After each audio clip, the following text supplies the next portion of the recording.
Welcome to Middleway News. We provide the latest news highlights and summaries each day to give you a quick snapshot of what's happening today and why.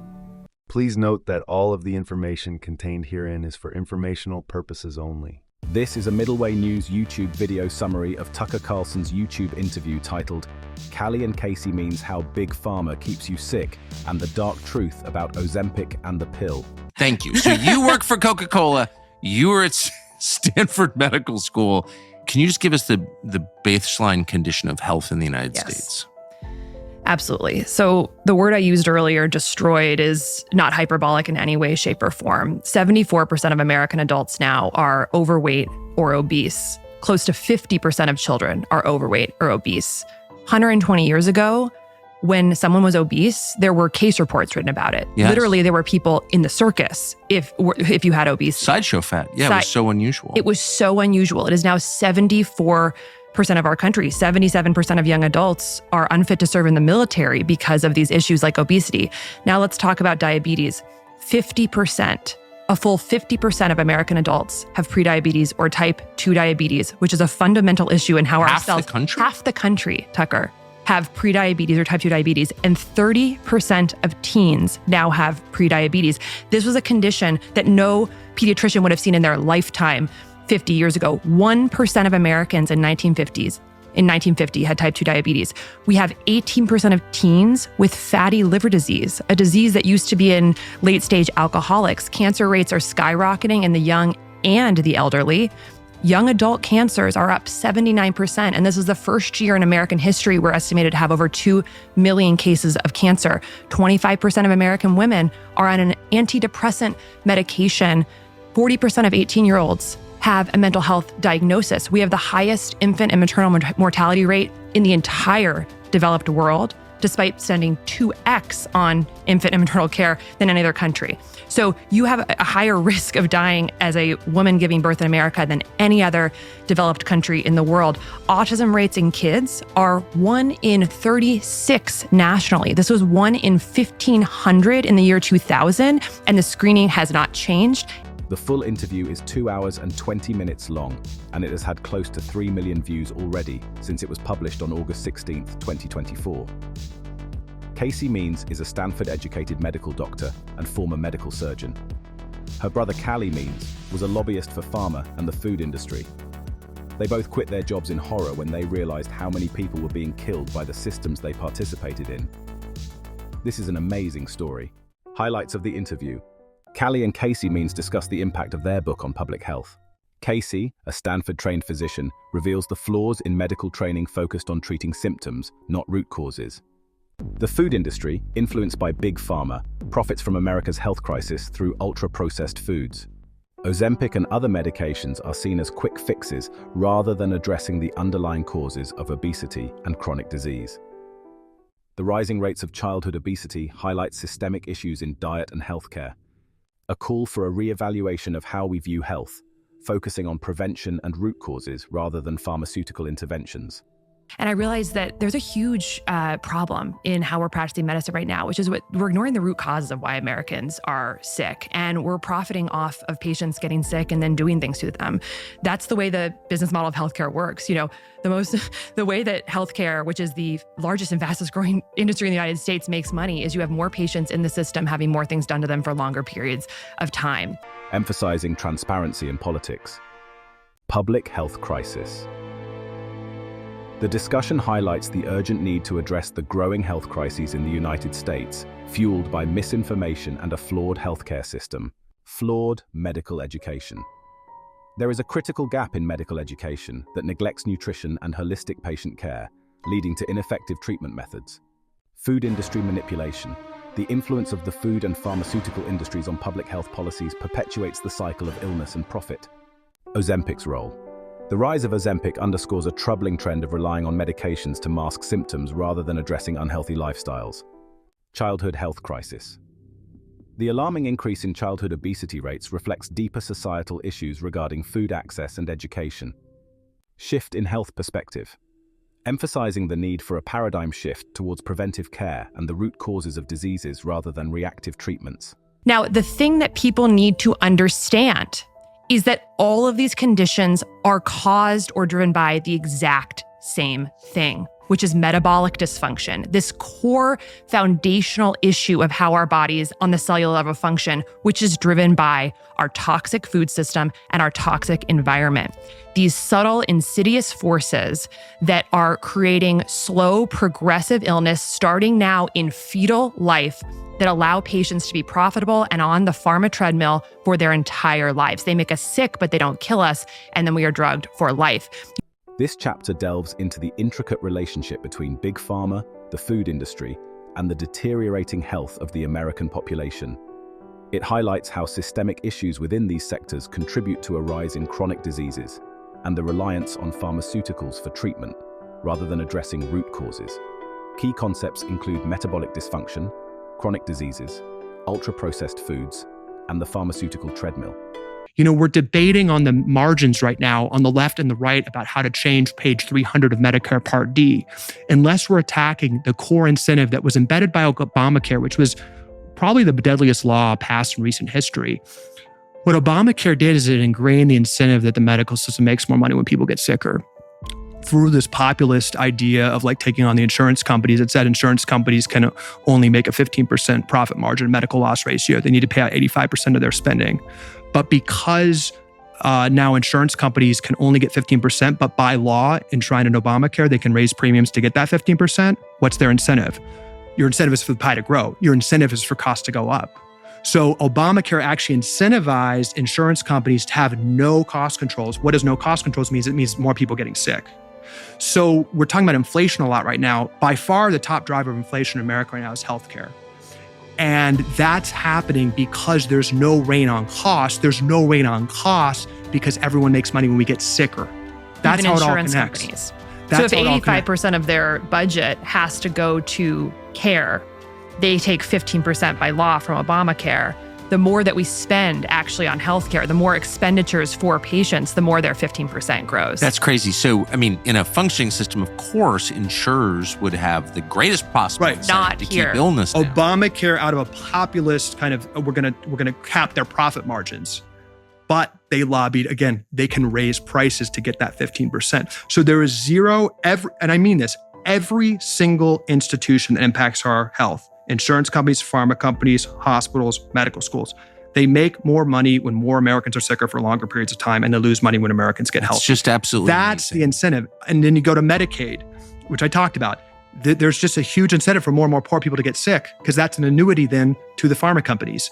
So until you attack that incentive, and as Casey said, people just don't understand this. Everyone kind of makes sense. And actually, I think these things are very easy to change. But the problem is that it's enshrined that there's profit when people are sick. And then they use the Stanford and the Harvard and the AH. It's all this fancy club where people, it's like uncouth to talk. It's so marginalized when you talk about nutrition among Wimpified. elite. It's wimpified. It's like Casey was yelled at by an attending surgeon. You didn't go to nutrition school. Don't talk to your patients about what to eat. We do serious medicine. We commit surgery. And If they're not doing in the serious guidelines. medicine, then why are the outcomes getting worse? Because they're not. Big pharmaceutical companies that profit from chronic conditions, metabolic dysfunction, a state where the body's ability to maintain energy balance is impaired, chronic diseases, long-term health conditions that are often preventable and manageable through lifestyle changes. Ultra-processed foods that contain industrial ingredients designed to enhance flavor and shelf life, often detrimental to health. Patients in America are getting destroyed.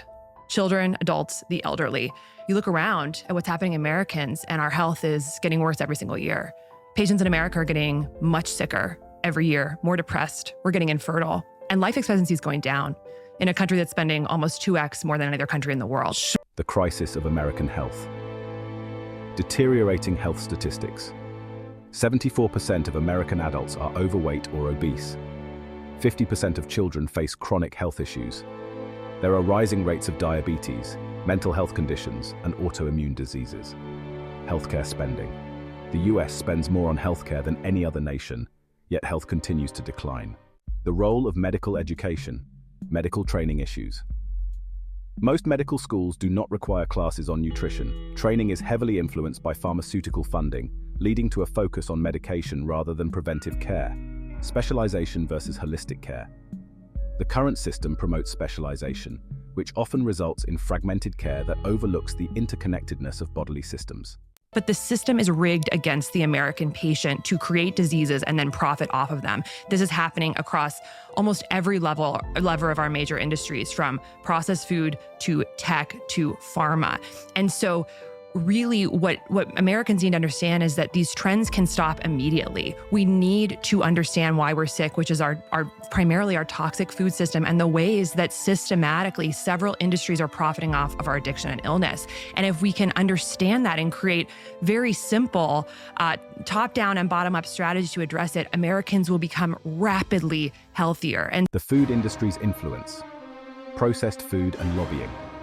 The food industry, particularly companies involved in ultra-processed foods, spend significantly on lobbying to influence dietary guidelines. The food pyramid and other nutritional guidelines have been shaped by corporate interests, leading to recommendations that favor processed foods over whole, nutritious options. But starting with food, I learned early on that the food industry, and this is my construct, the food industry and the processed food industry was created by the cigarette industry. And I think this is very telling. It's something I learned. So in the 1990s, the two largest food companies in the world were R.J. Reynolds and Philip Morris. What happened is when the Surgeon General way too late in the 1980s said cigarettes were maybe problematic, these were some of the largest companies in the world with the largest cash piles of any company in the world. So what they did is they used their cash piles to buy food companies. We think about the 80s as the Wall Street era M&A, a lot of deals. The two biggest M&A deals up until 1990 in world history were cigarette companies buying food companies. So you had in the 90s, these two cigarette companies very strategically do two things. They shifted their thousands of scientists who were experts at making cigarettes addictive to the food department. So we had the rise of ultra-processed food where our food now is a science experiment. The second thing they did is they shifted their lobbying. So the cigarette industry, of course, was the biggest, lobbying spenders and had a good playbook. They shifted their playbook on lobbying and rigging institutions of trust to food. So they created the food pyramid.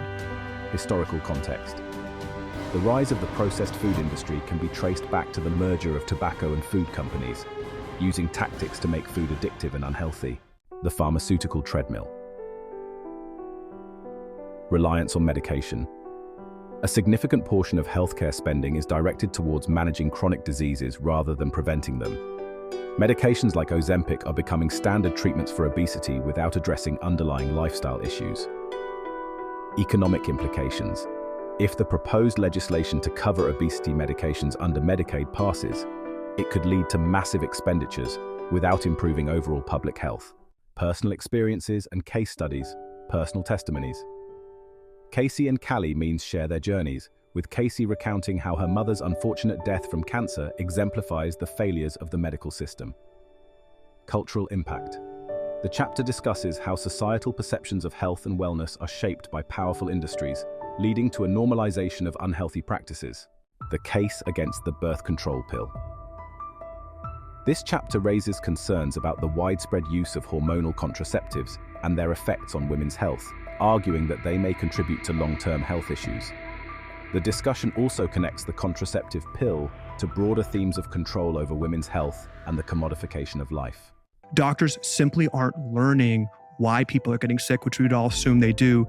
80% of the course loads in pharmacology. It's on how to take people that are getting sicker and sicker and manage those conditions, not to cure them. And that's a huge problem because that dynamic of the largest industry in the country is destroying human capital. Conclusion. This chapter encapsulates the urgent need for a paradigm shift in how health is approached in America. The intertwined influences of big pharma, the food industry, and the medical education system create a cycle that prioritizes profit over public health.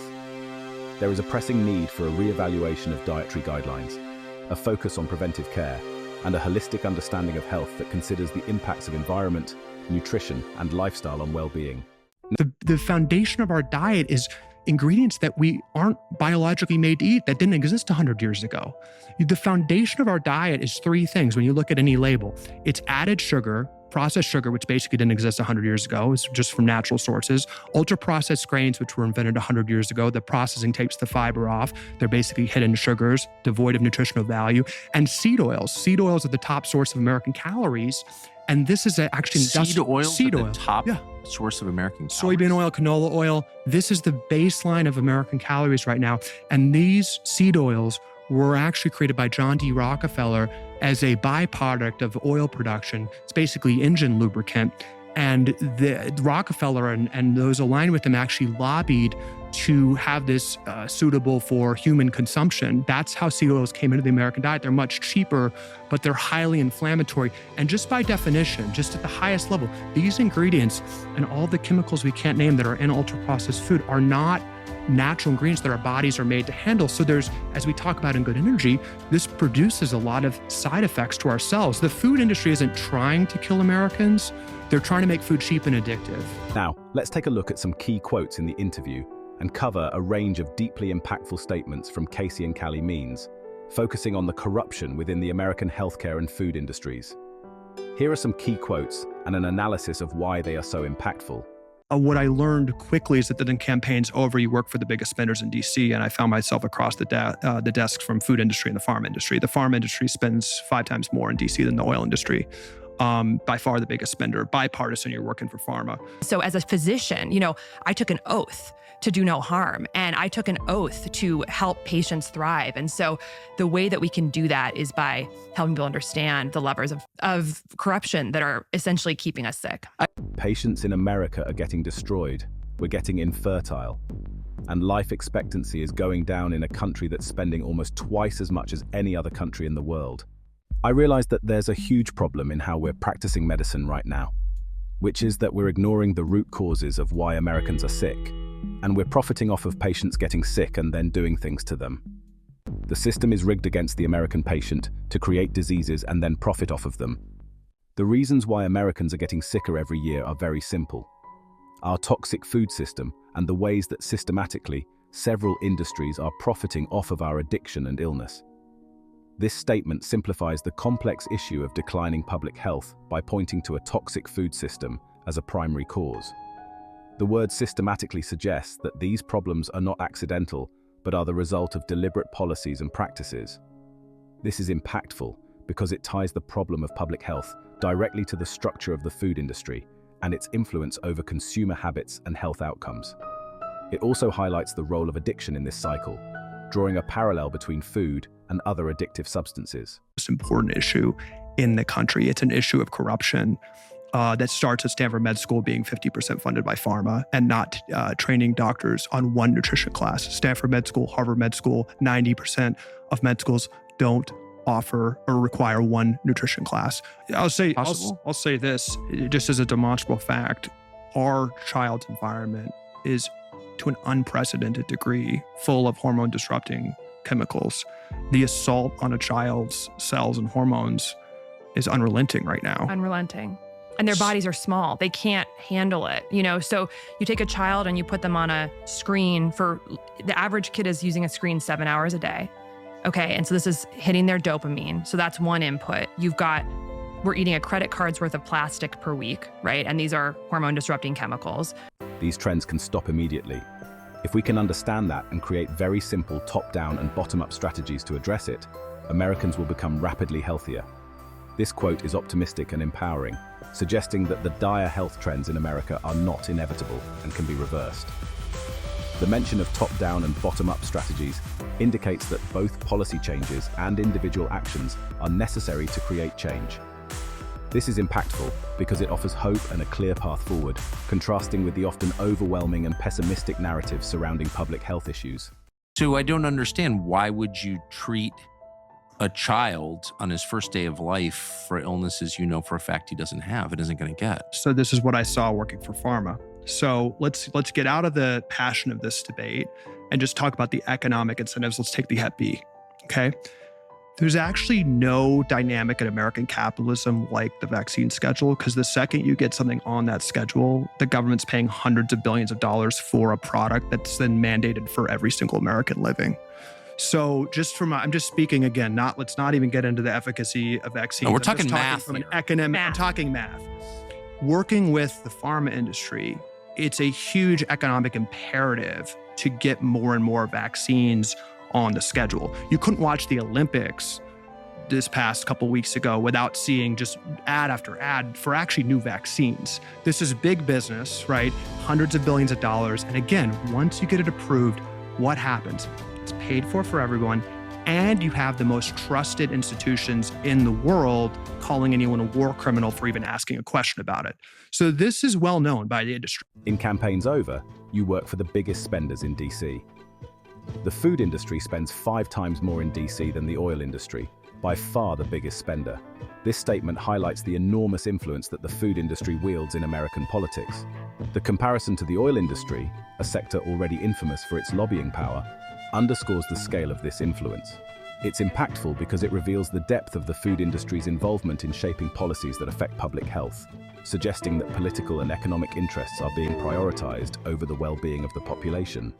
And what I learned, in the morning meeting with the food companies, trying to lobby and influence the USDA, being the lifeblood of nutrition research, paying off, nutrition research at Harvard and Stanford as a junior employee, shocked by that.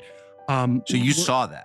Oh, my first week, as working for these industries, it was a list of top professors. And the food industry pays 11 times more for foundational nutrition research than the NIH.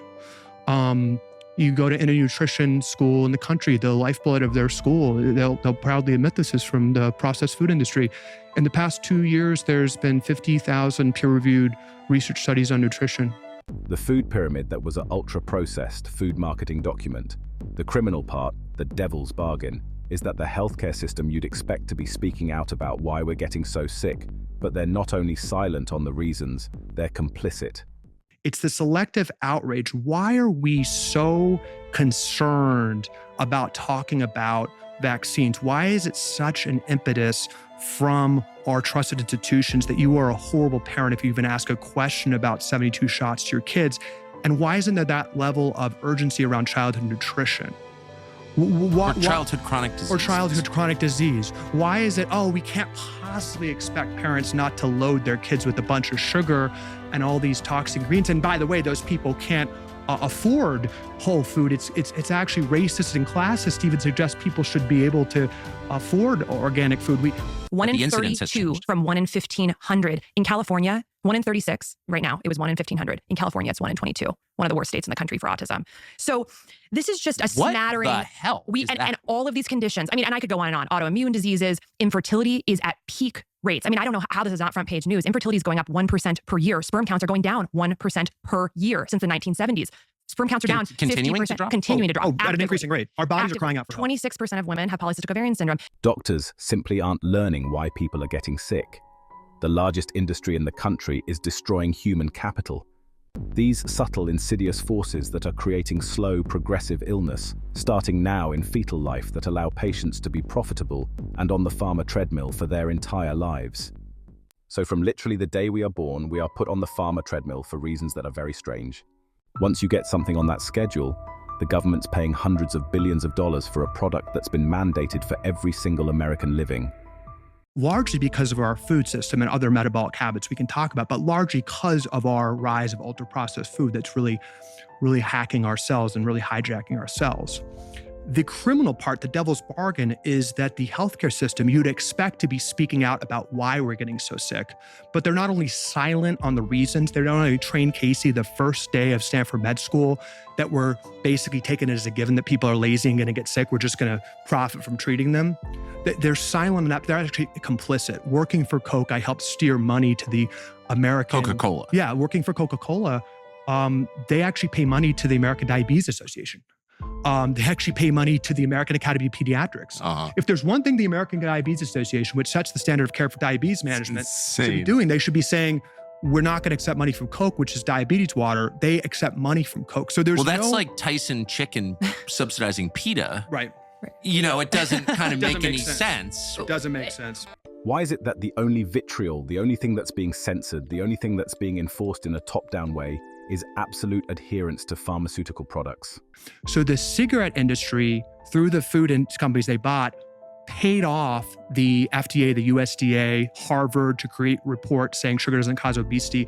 And they lobbied for the food pyramid in the 1990s, we all remember, which said, animal-based fats are bad, carbs are good. Remember, carbs and sugar were basically the base of the pyramid.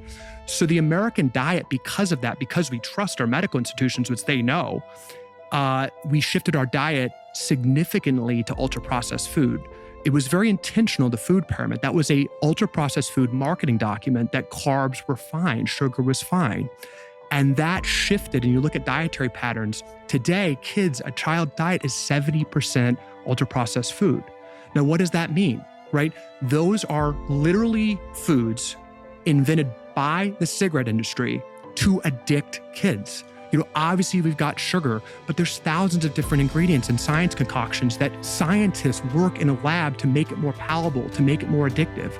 So food consumption, calorie consumption has skyrocketed. And the byproduct of these toxic ingredients that the cigarette industry I watched and helped with this, bought off the USDA, bought off the FDA, is they wreak havoc among our cells.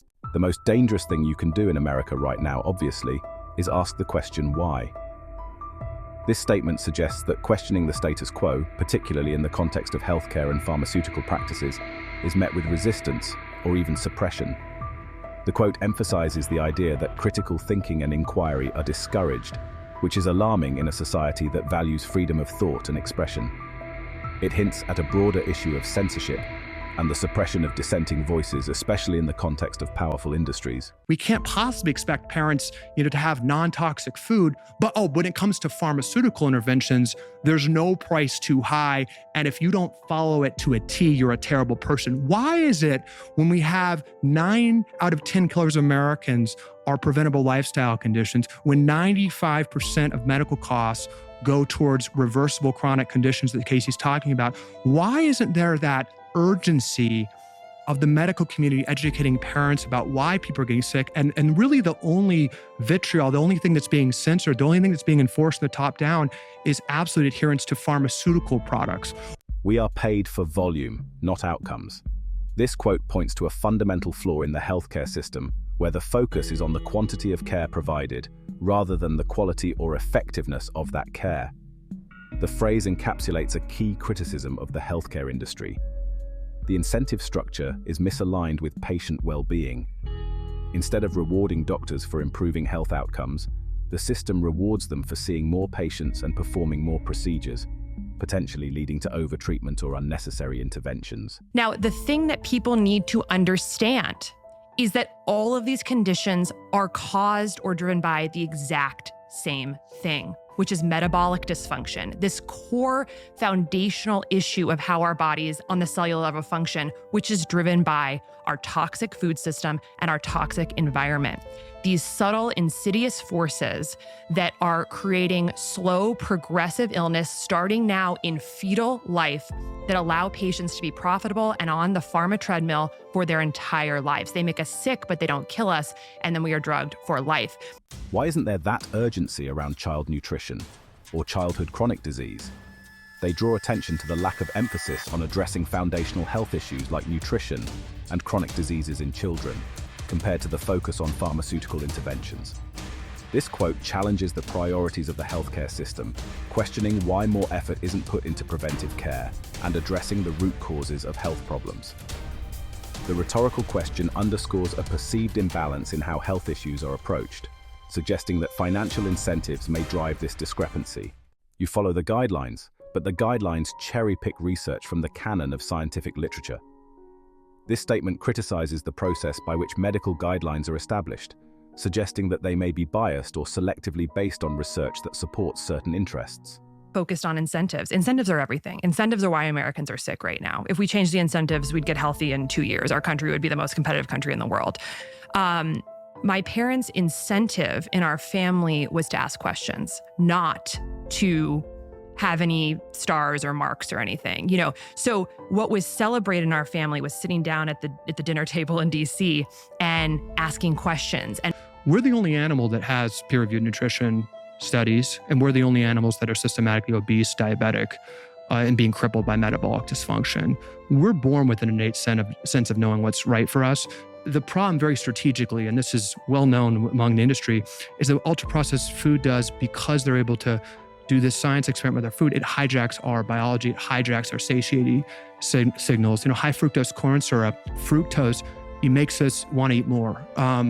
Because in the wild, when you see a bunch of fruit out there, you're well advised to eat it, historically. We've basically rigged our biology to hijack our signals that, make us satiated. So that's what ultra-processed food does. So that's the food industry. The accusation of cherry-picking research implies that the guidelines may not be fully representative of the best available evidence, potentially leading to suboptimal or even harmful medical practices. It raises concerns about the integrity of the institutions responsible for public health recommendations. But so can I just ask a very fundamental question? Why would we follow the guidelines rather than the outcomes? It's a great question. So you just said 5 minutes ago, you were outlining this terrifying and sad and catastrophic series of stats describing the total collapse of public health in the United States. And so who cares what the guidelines are? Doesn't anyone just sort of zoom out for a second and be like, all these kids have diabetes, which leads to dementia. Like, this is not working. Right. Did no one say that? Well, the question, it's not working, is the question I would basically put in front of every doctor in America. Like, if you're not looking around you and just scratching your head and saying, what the hell is going on? Yes. Then you are profiting off of this crisis, and I want the most dangerous thing you can do in America right now, obviously, is ask the question, why? So, I understand. About anything, but. Incentives are everything. Incentives are why Americans are sick right now. If we change the incentives, we'd get healthy in 2 years. This statement underscores the profound influence of incentives on human behavior. They imply that the current health crisis in America is driven by a system that incentivizes poor health choices rather than promoting wellness. The claim that changing incentives could lead to a healthier population within 2 years is both bold and optimistic. It challenges listeners to consider the power of structural changes in addressing widespread issues like chronic illness. The quote also raises the debate about whether health issues are purely the result of individual choices, or if they are significantly shaped by the broader systems in which people live. Why during COVID, which was a metabolic condition, this was a disease that attacked weak immune systems. This was a disease that only killed people that were overweight or metabolically dysfunctional. Americans died at a much higher rate than European or Asian countries. Why wasn't there the same emphasis on hardening up our immune systems and attacking the root cause of that? And it was all the airtime was around a pharmaceutical solution. This doesn't actually make sense, but it gets to the money. So working for the pharma companies, there's just nothing better than getting on the vaccine schedule. And that should not be a controversial comment, right? If you have a list of drugs that are mandated for every single American and paid for by that government, you want to get on that schedule. So well, there's a battle. Controversial comment. It's not allowed. We were celebrated for thinking about things in a bigger picture. They highlight the unique approach of their parents, who encourage questioning and critical thinking rather than conformity to societal norms or the pursuit of traditional markers of success, like grades or accolades. This approach seems to have cultivated in the speaker a sense of independence and a willingness to challenge accepted truths, which is a recurring theme in their narrative. The emphasis on bigger picture thinking from a young age likely contributed to the speaker's ability to see beyond immediate, conventional answers, potentially enabling them to identify and act on systemic issues in ways others might not. But I don't think there's anything more important we could be doing than creating healthy children who are thinking for themselves, who are eating healthy food. Okay, the food industry actually, with their own set interests, want to make food addictive and cheaper. It kind of makes sense. The criminal devil's bargain is that it's highly tied to the healthcare industry. And as Casey said, the fastest growing industry in America right now isn't AI. It's not tech, it's healthcare. It's the largest and fastest growing industry. And just as a statement of economic fact, the best thing for that industry is a child getting sick. When a child gets sick, or any American gets sick with a chronic condition, with diabetes, obesity, kidney disease, heart disease, whatever, they go on a lifetime medication. They go on the metformin, they go on the statin, they have lifetime treatments. And they keep racking up more comorbidities. If you're diabetic, you have an average of 4 other comorbidities. So you keep racking up, but you don't die, you just suffer. you inevitably get infertility, depression. You start racking them up. So that's very good for the medical system to have these chronic conditions that need to be managed. Just from a pure economic standpoint, that's how the system's set up. Impact and analysis. Core values. This statement reflects a deep belief in the importance of raising children who are not only physically healthy, but also independent thinkers. It places the role of parenting and the well-being of the next generation at the center of what truly matters in life. All of our How food are we is eating plastic in that volume?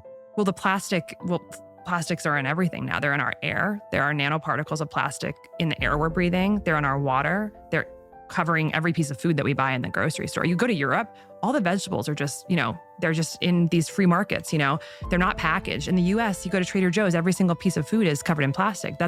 You've got the plastic water bottles, every single can that we drink in the United States is lined with a plastic coating, every single one. It's all getting in.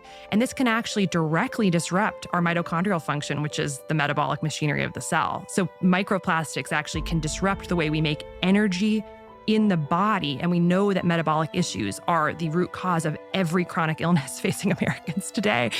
You can't make this up, And Critique of modern society. They seem to criticize modern societal values, which often prioritize career success and material wealth over the health and autonomy of children. They suggest that a shift in focus toward nurturing these fundamental qualities in children could have far-reaching positive effects on society. Emotional resonance. The personal nature of this reflection adds emotional weight to the speaker's broader argument about societal values and priorities. She was someone who was totally faithful to the American healthcare system, and like so many other Americans, was ultimately completely let down by it. You can't make this up, And then you have there's many effects of these things. But endocrine disrupting and mitochondrial disruption are two of the really big ones.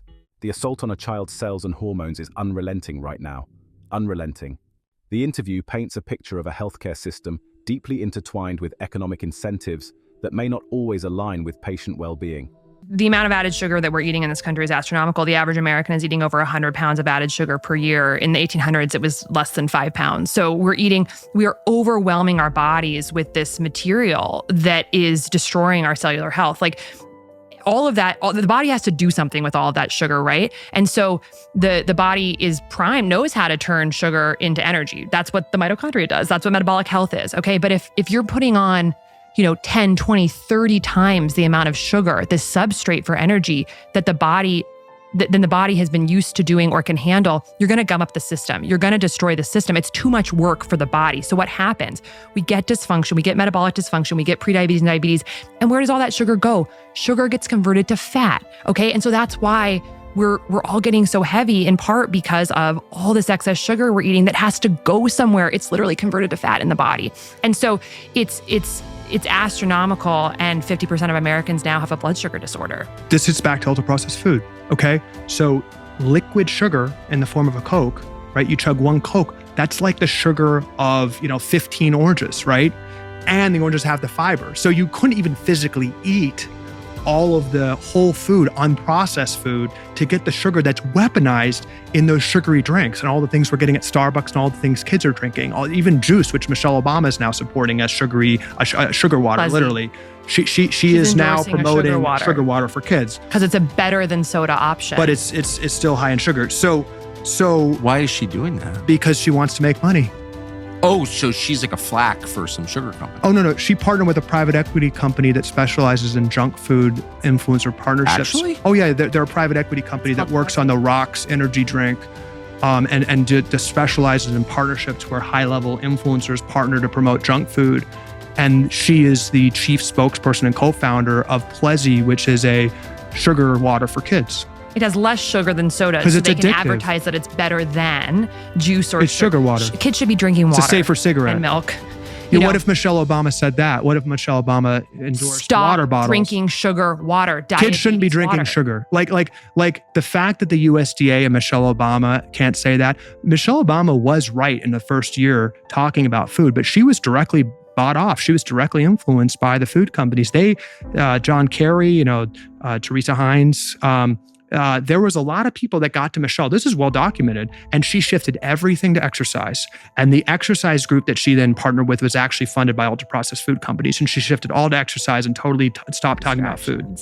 The recurring themes of profit-driven motives, the prioritization of pharmaceutical interventions over preventive care, and the suppression of critical inquiry suggest systemic issues that warrant further examination.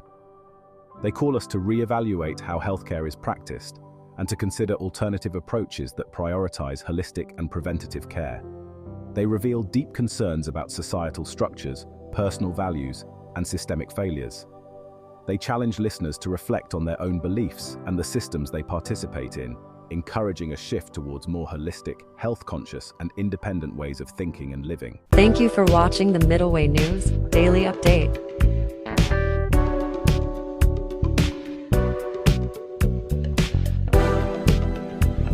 Thank you for experiencing today's Middle Way News Daily Update.